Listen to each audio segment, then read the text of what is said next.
اسمع، أكلها دائم، أكلها دائم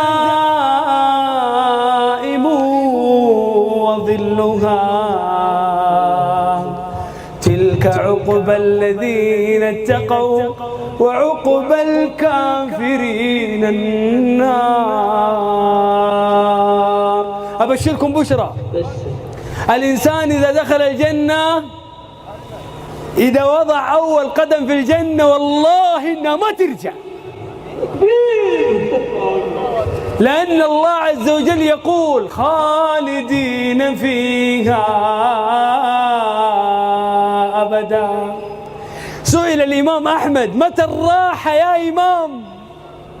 متى الراحة يا إمام أهل السنة والجماعة؟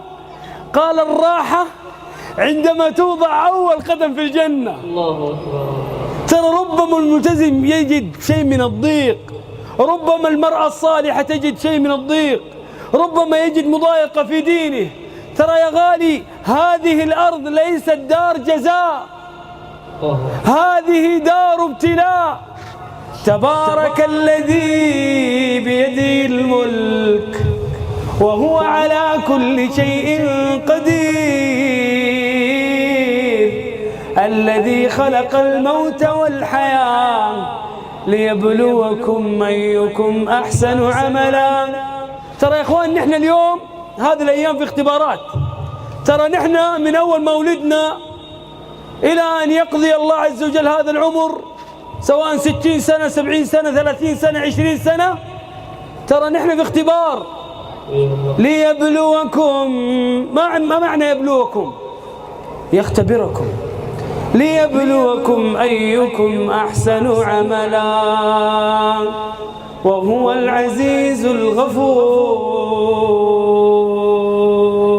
يا إخواني الخمر اللي في الدنيا يصدع الإنسان بسببه، الخمر اللي في الدنيا يضيع هذا الخمر عقله، أما خمر الآخرة لذة للشاربين لا يصدعون عنها ولا ينزفون. إذا شربت خمر الجنة ما يصدع راسك ولا يذهب عقلك، لذة للشاربين.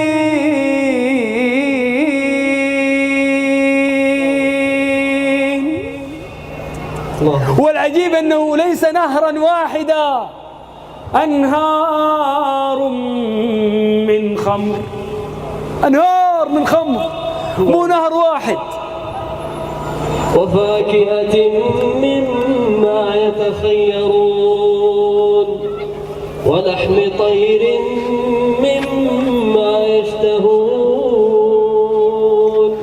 وحور عين كأمثال اللؤلؤ المكنون جزاء بما كانوا يعملون. لا يسمعون فيها لغوا ولا تأثيما إلا قيلا سلاما سلاما. كيف سلاما سلاما؟ كيف؟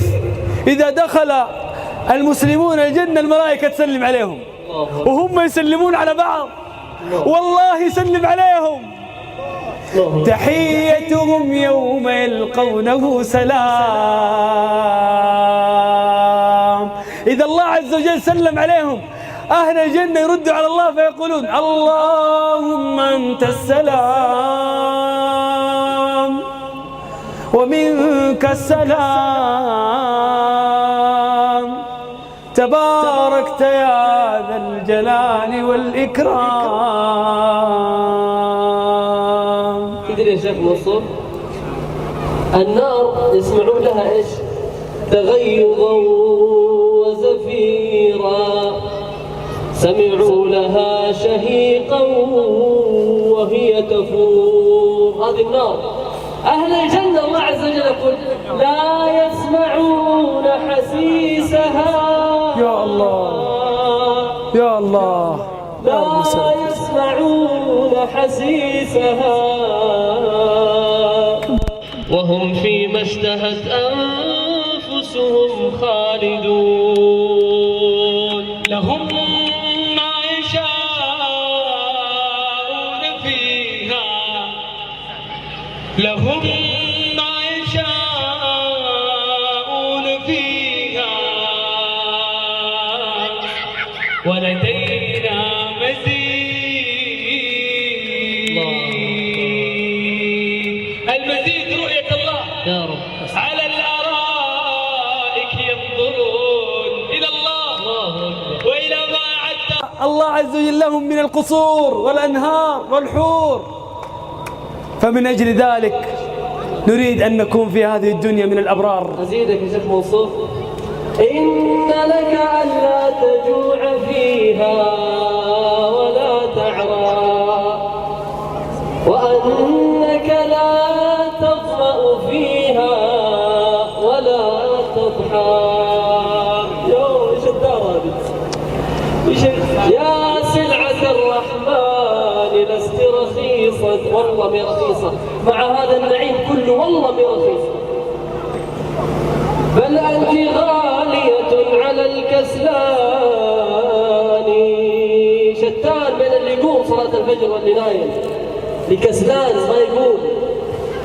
الجنة ما تأخذها كذا، الجنة عروس ومهرها أهر النفوس. النفس تبغى تنام، لا أقوم وصلي.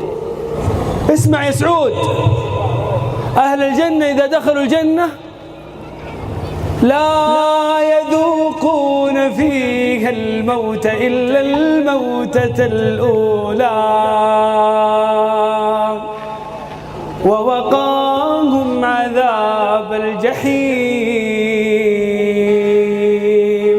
أبشركم بشرى، قولوا بشر. أهل الجنة يبتعد عنهم الكدر والنكد، لأن ربي يقول